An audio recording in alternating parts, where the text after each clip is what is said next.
warahmatullahi wabarakatuh. Bismillahirrahmanirrahim.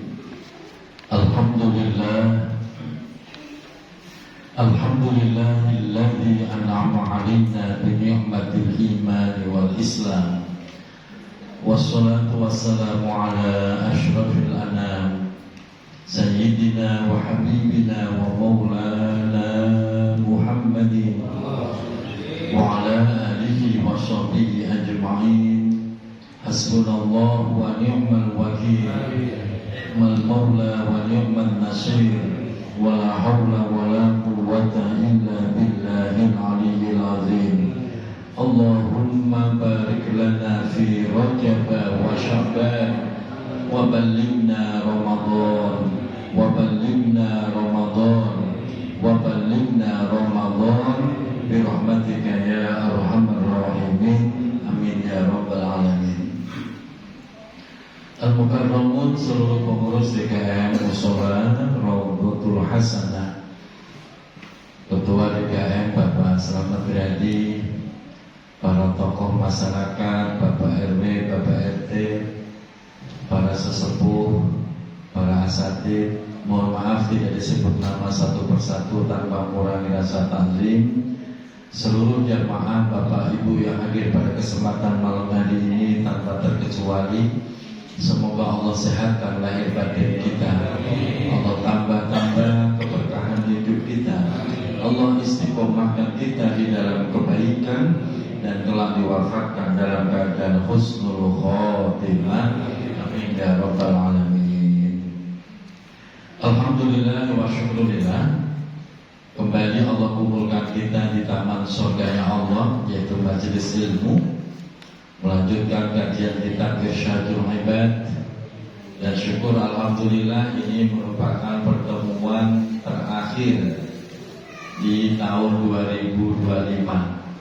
Semoga tahun 2025 kita tutup dengan kebaikan, yang semoga ibadah kita selama 2025 ini diterima oleh Allah Subhanahu wa taala, dan semoga tahun depan tambah baik lagi.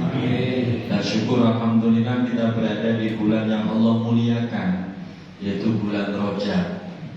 Kalau sudah ketemu bulan Rajab, yang ibu angen-angen puasanya apa lebarannya, Bu?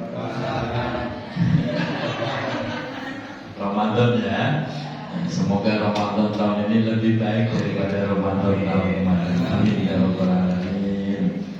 Baik Bapak Ibu jamaah yang dirahmati Allah, kita kembali melanjutkan kajian Irsyadul Ibad.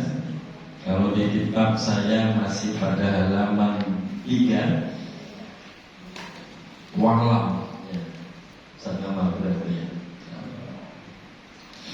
Bapak cari wa'lam. Bismillahirrahmanirrahim. Wa'lam annal imana billahi i'tiqadun annahu wahidun la nadhira lahu ila akhirih, dan seterusnya. Wa'lam, ketahuilah, annal imana, sesungguhnya iman, billahi, kepada Allah. Bagaimana cara kita beriman kepada Allah? Apa seharusnya yang kita lakukan saat kita sudah menyatakan beriman kepada Allah? Apakah cukup hanya mengucapkan saya beriman kepada Allah? Apakah cukup seperti itu saja, atau perlu dipahami lebih lanjut? Nah, di sini sesungguhnya iman kepada Allah adalah i'tiqadun. Adanya i'tiqad. I'tiqad itu keyakinan yang kuat. Keyakinan yang kuat. I'tiqad. I'tiqad itu makna secara lughat, secara bahasa, itu ikatan yang kuat. Ibarat tali yang diikat dengan kokoh, dengan kuat. Secara istilah i'tiqadun itu sebuah keyakinan yang kokoh, yang gak gampang diurai, yang gak gampang lepas. Itu namanya i'tiqadun.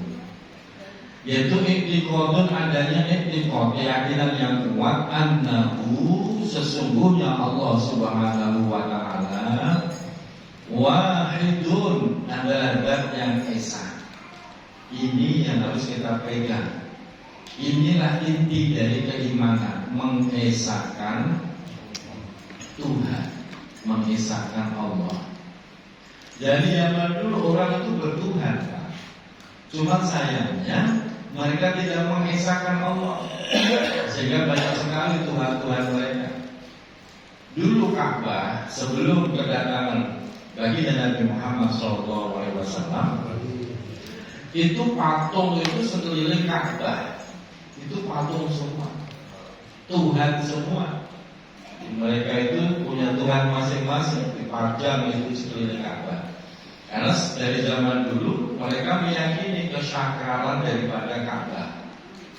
Cuma itu tadi, mereka tidak mengesahkan Allah. Nah, inilah iman yang sesungguhnya, mengesahkan Allah.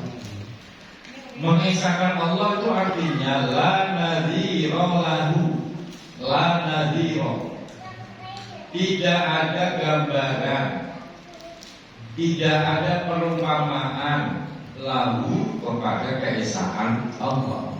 Jadi jangan sampai Bapak punya gambaran, memvisualkan, oh Allah itu gede, tinggi, terus Bapak membayangkan begitu, itu nggak boleh. Justru ketika kita membayangkan Allah itu begini dengan visual yang kita hayalkan, justru di situ kita tidak mengesahkan Allah dan justru menganggap Allah sebagaimana makhluk, karena Bapak gambarkan sesuai hayalannya. Dan ini bahaya sekali, karena setiap orang pasti punya hayalannya masing-masing. Makanya la nadhira lahu, kita tidak boleh menghayalkan, menggambarkan, memvisualkan lahu kepada Allah dalam apa? Fi dzatihi, di dalam zatnya, bentuk fisiknya. Kita nggak boleh, Pak. Makanya kemarin saya bahas, saya termasuk orang yang tidak setuju kalau di depan imam ada tulisan Allah, lafaz Allah. Itu saya nggak setuju, Pak. Kenapa? Takutnya imam saking khusyuknya yang dibayangkan Allah ya begini, ada alif, ada lam, ha. Itu nanti khawatirnya itu menjadi khayalan kita. Allah tuh ya begini bentuknya. Itu bahaya. Karena kita nggak boleh menggambarkan dalam bentuk zatnya Allah tuh begini. Itu nggak boleh. Kenapa nggak boleh? Begitu Bapak menggambarkan bentuk Allah secara zat itu begini sesuai khayalan kita, jadi Bapak menyamakan Allah sebagaimana makhluk. Karena kita memberikan sebuah gambaran. Selama kita menggambarkan Tuhan kita itu begini, berarti Bapak justru merusak keesaan Allah dan menyamakan Allah sebagaimana Tuhan. Dan patung-patung itu semua dibikinnya menurut khayalan mereka. Dewa Wisnu, itu begini, Dewa ada yang tangannya banyak, macam-macam itu menurut visual mereka semua. Dan itu tidak boleh. Makanya dalam hadis Rasulullah SAW, tafakkaru fi khalqillah wala tafakkaru fi dzatillah. Kalian pikirin tuh makhluk-makhluk ciptaan Allah, tapi jangan memikirkan tentang zat Allah itu seperti apa sih bentuknya. Jangan, nggak boleh. Karena kenapa? Pikiran kita tidak akan nyampe. Daya khayal kita itu terbatas. Sementara Tuhan itu ada Tuhan semesta alam yang nggak mungkin dicapai dengan visual oleh akal kita. Makanya ini nggak boleh, bukan khayalan, pandangan tentang zatnya. Yang kedua, wasifatihi, dan dalam sifatnya, sifat Allah. Sifat Allah kita diajarkan, ada berapa sifat wajibnya Allah itu? Ada 20. Allah wujud dan baqa mukhalafatu lil hawadisi qiyamuhu bi nafsi wahdaniyat qudrat iradah ilmun hayat sama basar kalam qadiran muridan aliman hayyan sami'an basiran mutakaliman. Orang tua masih pada hafal, yang muda-muda kecil-kecil udah pada nggak hafal. Padahal itu sifat Allah yang wajib kita ketahui. Nah, kita memahami sifat Allah pun jangan digambarkan sebagaimana sifat manusia. Contoh sifat Allah apa? Wujud. Yang pertama wujud. Apakah wujudnya Allah sama dengan wujudnya manusia? Tentu beda. Wujudnya manusia terbatas dan butuh perantara. Wujudnya Allah tidak pakai perantara. Nah, memahami sifat Allah semacam ini penting, Pak. Aneh kalau ada Tuhan punya bapak, punya ibu. Aneh kalau ada Tuhan punya ibu. Aneh. Tuhan kok punya ibu, berarti sama nggak dengan manusia lainnya? Sama. Nggak layak dia jadi manusia. Nggak layak jadi Tuhan. Tuhan tidak butuh perantara untuk wujud. Dan wujudnya Tuhan tidak terbatas. Beda dengan kita, dibatasin. Kata Rasulullah, baina sittin ila sab'in, antara 60 sampai 70. Sekarang yang umur 60 ada enggak? Siap-siap. Pak Solikin berapa? 63. Siap-siap. Karena wujudnya kita itu terbatas. Kalau 63 kan siap-siap. Ya Rasulullah 63. 58. Ya siap-siap juga. Selalu berapa sahabat? 58. Beda. Kalau wujudnya Allah tanpa batas, wujudnya kita ada batas. Lagi itu yang berapa? 66. Subhanallah. Tadi kali bikin 66. Siap Haji ya? Haji siap? Siap ya siap. Itu bedanya wujudnya Allah dengan wujudnya manusia. Maka Allah itu wujud, bukan maujud. Ini sudah kita bahas. Kalau maujud itu diwujudkan. Nah, kita ini maujud, diwujudkan. Wujudnya kita ada perantara, ada sabab musabab. Tapi wujudnya Allah la sababa wala wasilata. Enggak ada sebab, enggak ada perantara. Itu bedanya, dan itu harus diyakini, Pak. Terus bagaimana? Nongol sendiri. Ya Allah itu pemilik. Allah itu dah segala-galanya. Sehingga wujudnya Allah tidak butuh perantara. Kalau butuh perantara, ya apa bedanya dengan makhluk binatang segala macam? Ini yang harus diyakini, dipahami. Wujud tidak, Allah itu dahulu tanpa ada yang mendahuluinya. Bapa, Allah itu kekal selama-lamanya terus. Kita pahami itu sifat-sifat Allah. Dan sifat Allah tidak mungkin sama dengan sifat makhluknya. Antara yang menciptakan dengan yang diciptakan tidak mungkin sama. Seperti meja nih Pak. Meja ada yang menciptakan nggak? Kira-kira sama nggak pencipta meja dengan meja ini? Ya pasti beda. Masa yang menciptakan meja sama dengan mejanya? Ya nggak lucu jadi ya Pak. Itu logika yang dibangun, diajarkan oleh ulama. Jadi nggak mungkin sama. Sehingga di sini disebut la nadhira lahu. Jangan membayangkan kesamaan, menghayalkan, itu perbedaannya. Dan itu menjadi i'tiqad kita, keyakinan kita dalam mengimani Allah. Yang berikutnya wala syarika lahu, wala syarika, dan tidak ada sekutu. Tidak ada sekutu lahu bagi Allah fil uluhiyah, di dalam ketuhanannya. Allah berdiri sendiri, qiyamuhu binafsihi. Allah berdiri sendiri dalam hal apa?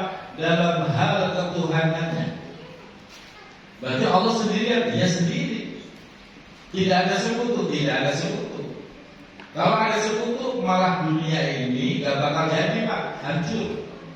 Dalam Al-Quran digambarkan, "Lau kana fihima alihatun lafasadata."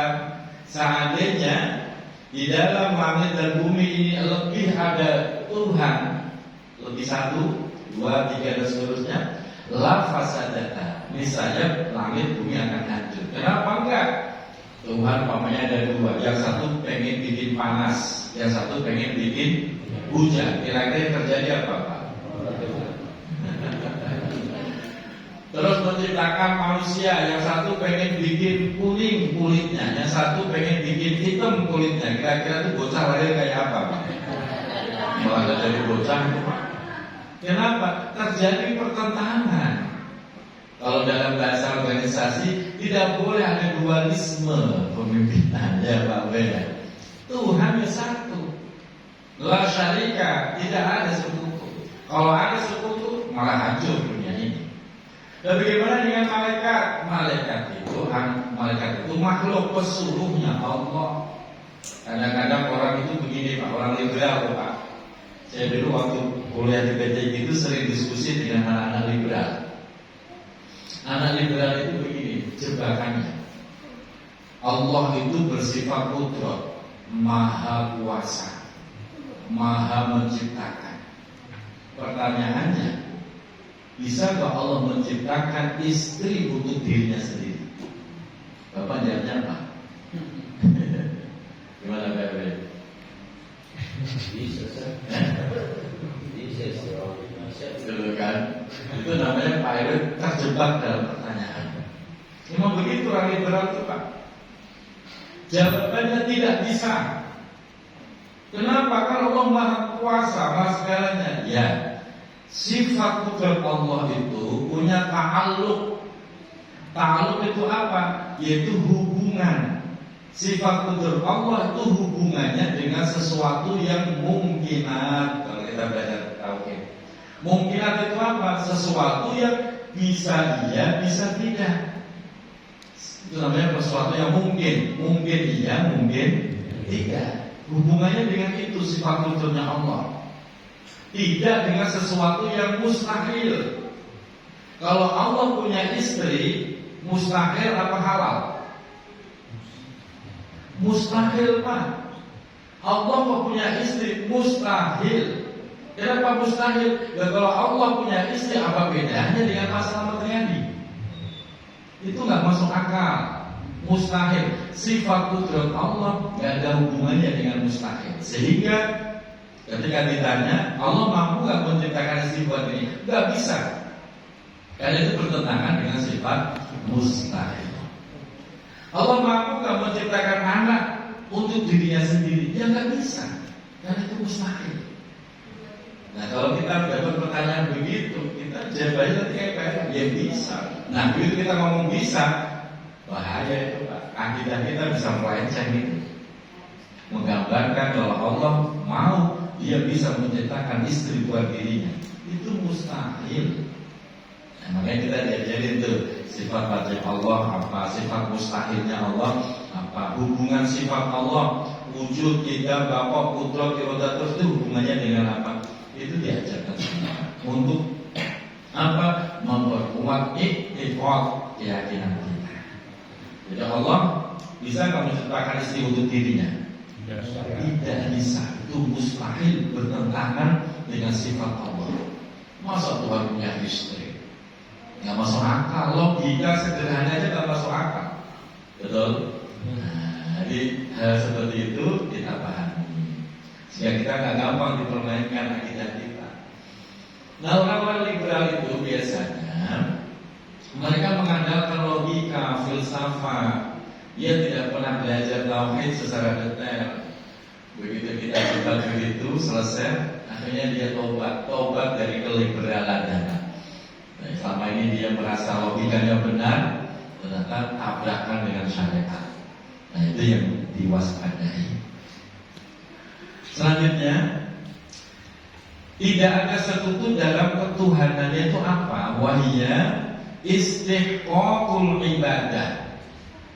Artinya Allah lah zat yang paling berhak dijadikan tempat ibadah. Istiqaqul ibadah itu Allah lah yang paling berhak dijadikan ibadah. Jadi kalau kita ibadah, selama tujuan akhirnya adalah Allah, maka itu disebut ibadah. Apapun aktivitas kita, selama tujuan akhirnya adalah Allah, maka itu disebut ibadah. Itu definisi umumnya, Pak. Bapak pagi-pagi jogging, ibadah apa enggak? Ya tergantung, lihat akhirnya apa nih? Jadi kalau PW jogging, terus saya tuh muter. Kalau lihat akhirnya liatin ibu-ibu motok, ya nggak jadi ibadah. Tapi kalau lihat akhirnya biar sehat, kalau sehat ibadahnya kuat.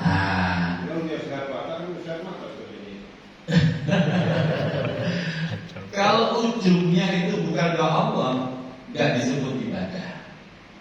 Sholat ibadah nggak? Belum tentu.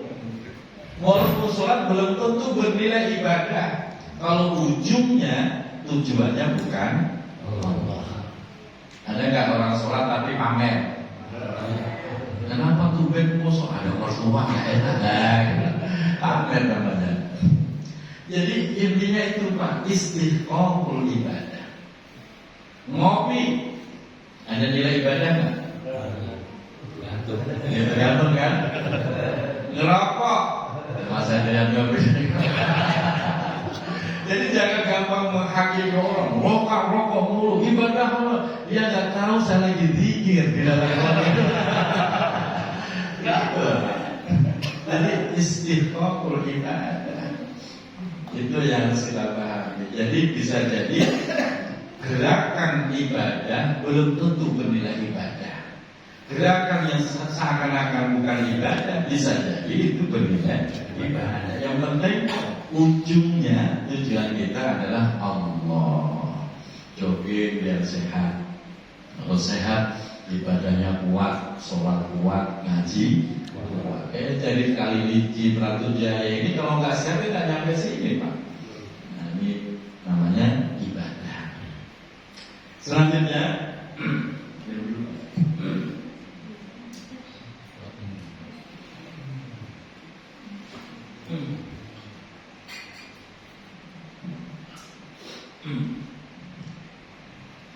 wa annahu qadimun, wa annahu dan sesungguhnya Allah Subhanahu wa taala qadimun itu bersifat qadim. Apa itu qadim? La ibtida'a liwujudi. La ibtida'a, tidak ada permulaan. Liwujudihi, pada wujudnya Allah. Makanya qadim itu Allah itu dahulu tanpa ada yang mendahuluinya. Beda dengan kita. Wah ini orang paling tua, tapi bukan orang yang paling dahulu. Betul? Nabi Adam orang pertama, tapi dia bukan orang yang paling dahulu. Ada yang mendahuluinya. Ada yang menciptakan. Ada sebuah proses di dalam wujudnya. Beda dengan Allah.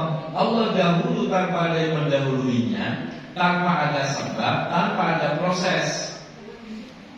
Itu perbedaan dahulunya Allah dengan dahulunya kita. Tadi yang ke musola pertama kali, dia orang yang pertama, tapi bukan orang yang paling dahulu. Karena pasti ada yang mendahuluinya dalam hal apapun. Nah disinilah ya kita pahami, semua kadang-kadang orang itu masih kesulitan. Gambarannya gimana? Contohnya gimana? Begini Pak. Kalau kita mencontohkan seperti jari-jari kita Pak, tapi jangan digambarkan persis ya. Jadi kita, menurut Bapak yang paling dahulu yang mana nih? Yang tinggi nggak pegang jempol? Siapa yang bilang jempol? Yang paling dahulu. Artinya, saya anggaplah jempol ya. Kita sepakati yang pertama itu jempol. Jempol ini ada tanpa ada yang mendahulunya. Ini gambaran hanya logika sementara. Ini jempol aja bisa wujud tanpa ada yang mendahulunya. Ini makhluk. Bagaimana dengan Tuhan yang maha segalanya? Dia gak butuh hal-hal yang mendahuluinya. Dia tidak butuh proses untuk dahulu. Ini yang jadi keyakinan kita. Kadang-kadang orang ngomong begini, itu kan katanya kiai. Memang dia pernah lihat Tuhan Allah? Begitu katanya Pak. Begini loh Pak. Semua itu berdasarkan informasi. Kita tahu Allah dari informasi yang dibawa baginda Nabi Muhammad SAW. Itu kan kata Muhammad. Kalau kita selalu begitu, kita nanti lemah logika kita. Contoh umpamanya, Ustaz Kamaludin, hanya siapa Ustaz? Pak Jayadi, itu kan katanya. Mau Ustaz Kamaludin tahu benar-benar arahnya Pak Jayadi? Dari mana buktinya? Kan nggak pernah membuktikan. Tes DNA, enggak. Proses pembuatannya, enggak pernah tahu. Kita itu hanya katanya, saya ini anaknya Pak Jayadi. Kata orang-orang, saya ini anaknya Masyhur bin Anwar. Katanya kan, semua itu katanya. Selama informasi itu valid dari sumber yang terpercaya, maka kalimat katanya itu bisa dipegang jadi dalil. Mas Slamet katanya suaminya Bu Henawan, itu disaksikan. Tapi kalau katanya anaknya sih, dari mana tahunya? Ya nggak ada yang tahu. Cuma informasi dari tetangga, dari saudara, kan begitu. Nah makanya kalau dikasih tahu informasi dari Rasulullah, dari ulama, ya percaya, jangan dipandang kata kiai. Kalau nggak kata kiai, kata siapa? Gitu, Pak. Nah ini yang kita harus tanamkan, bahwa informasi yang dibawa Rasulullah, para sahabat, tabi'in, para ulama dan seterusnya, informasi yang valid. Dan ini yang harus dipahami, bahwa informasinya apa? Allah itu kita, Allah itu qadim, dahulu tanpa ada yang mendahulunya. Yang berikutnya wabakin. Allah itu bakin apa? Kekal. Kullu man 'alaiha fan wa yabqa wajhu rabbika dzul jalali wal ikram. Semua yang ada di muka bumi segala macam itu hancur. Yang kekal cuma Allah. Nah makanya wabakin, Allah itu bersifat kekal. Artinya kekal itu apa? La intihaa. Tidak ada batasan li abadiyatihi, dalam keabadiannya Allah. Makanya tadi bilang wujudnya Allah itu kaitannya dengan kekal. Kekalnya Allah yang kekal itu nggak ada batasan. Beda dengan kekekalan kita, Pak. Beda dengan kekekalan kita. Kita ini disebut kekal boleh, Pak. Manusia kekal Pak. Manusia itu kekal Pak. Cuma pindah alam doang. Dari alam rahim pindah ke alam dunia. Dari alam dunia pindah ke alam kubur, ya kan? Dari alam kubur terus pindah ke surga atau ke neraka. Khalidina fiha, dia kekal di dalamnya. Tapi kekekalan manusia tidak seperti kekekalan Allah. Kekekalan Allah tanpa batas. Kekekalan manusia ada masa. Maka kalau secara hakikat manusia itu termasuk kekal, cuma pindah alam. Cuma kekekalan manusia tidak seperti kekekalan Tuhan. Artinya apa? Masih dalam batasan yang Allah tentukan. masih dalam batasan. Tapi kalau kekekalan Allah la intihaa, tidak ada batasan. Li abadiyatihi, dalam keabadiannya. Nah di situ Pak. Jadi nanti semuanya mati. Malaikat mati. Dan malaikat terakhir yang mati, Bapak tahu siapa? Siapa Pak yang mati Pak? Malaikat terakhir yang mati itu satu Israel. Terakhir Pak. Walaupun ada beda pendapat, ulama mengatakan Jibril, tapi yang paling masyhur Israel. Semua sudah mati.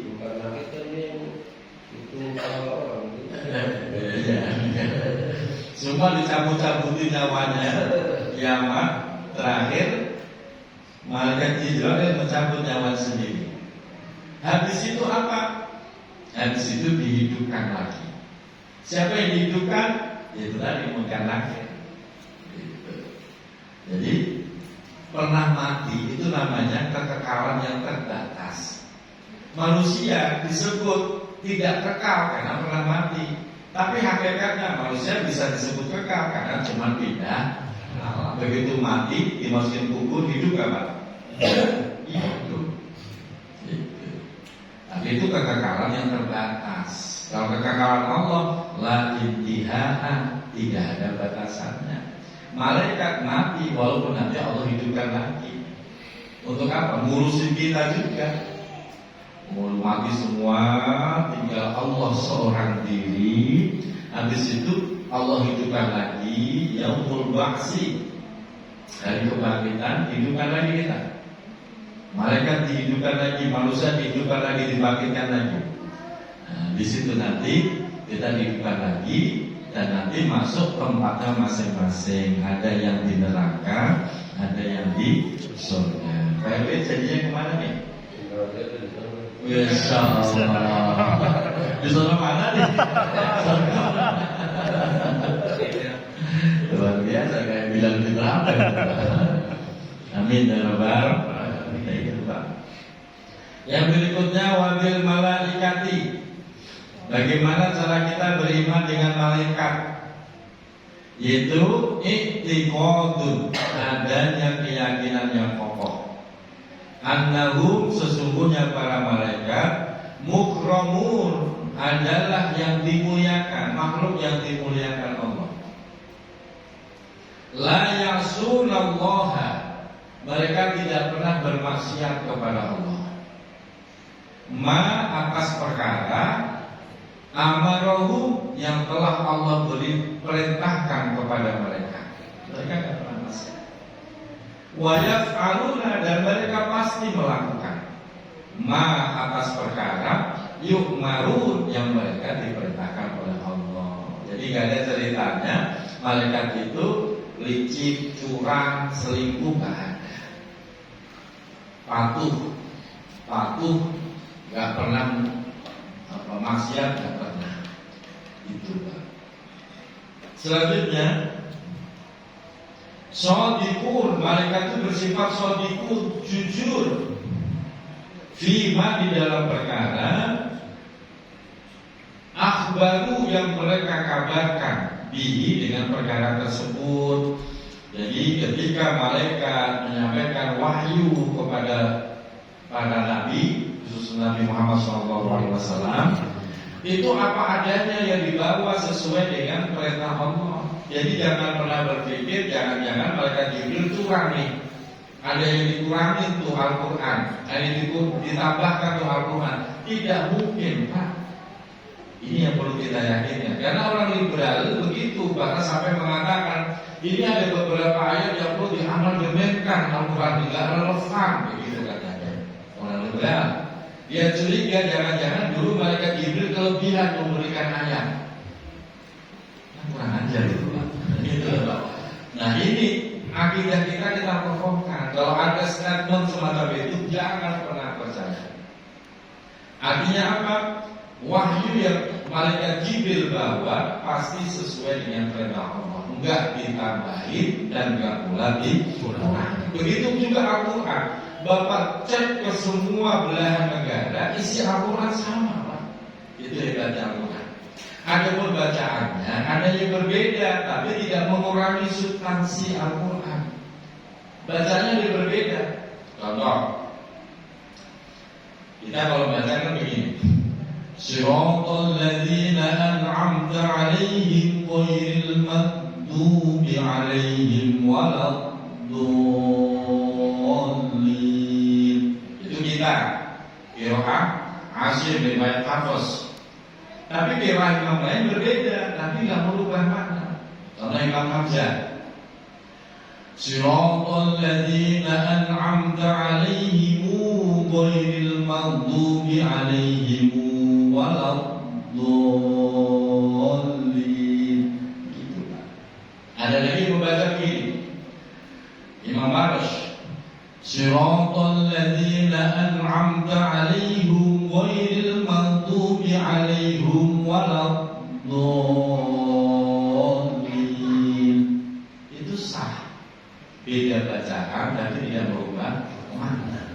Saya jadi imam baca begitu tuh sah. Cuma nggak pernah saya baca, Pak. Nanti saya digoblok-goblokin orang lawan dia.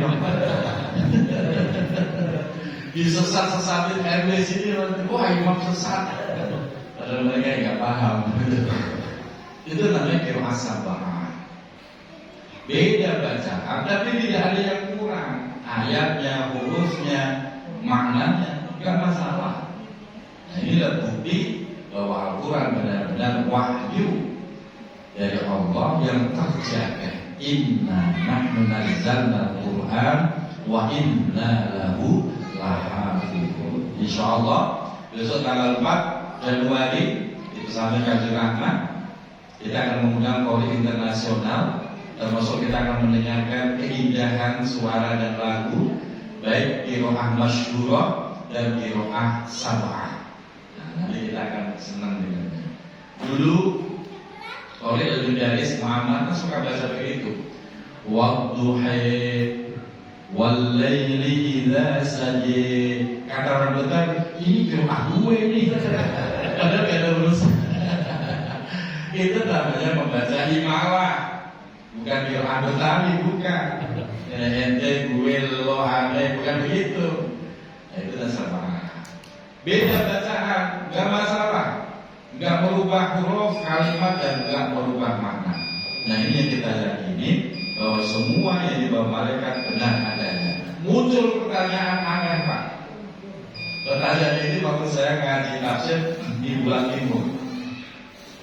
Yai, malaikat kan punya tugasnya masing-masing. Betul. Termasuk malaikat Jibril itu tugasnya membawakan wahyu. Nah, kalau sudah gak ada Nabi begini, malaikat Jibril ngapain dia? Begitu pertanyaannya.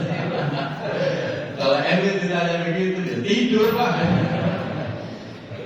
Begitu, Pak. Makanya jadi dia itu berat, Pak. Ada pertanyaan-pertanyaan jangan gitu kan. Masya Allah, luar biasa. Dia gak pernah kepikir oleh kita. Malaikat punya tugasnya masing-masing, betul. Apakah malaikat Jibril nganggur? Enggak nganggur, Pak.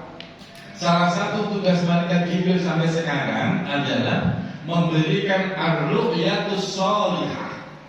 Tugas Jibril salah satunya adalah memberikan mimpi yang benar kepada mukmin. Itu tugas malaikat Jibril. Maka ketika Bapak melakukan istikharah, hanya mendapatkan mimpi yang benar, mimpi yang baik, itu yang membawakan adalah malaikat Jibril. Ulama-ulama orang solih itu sebelum kejadian kadang-kadang Allah kasih petunjuk lewat mimpi itu. Itu namanya ar-ru'yatus sholihah. Itu tugas Jibril. Dulu sebelum Aceh tsunami, Pak, saya itu sudah pernah dengar itu seorang ulama akan mengatakan Indonesia akan dilanda bencana besar. Datangnya dari daerah luar Jawa. Saya itu sudah pernah dengar itu, Pak. Jadi guru spiritual saya.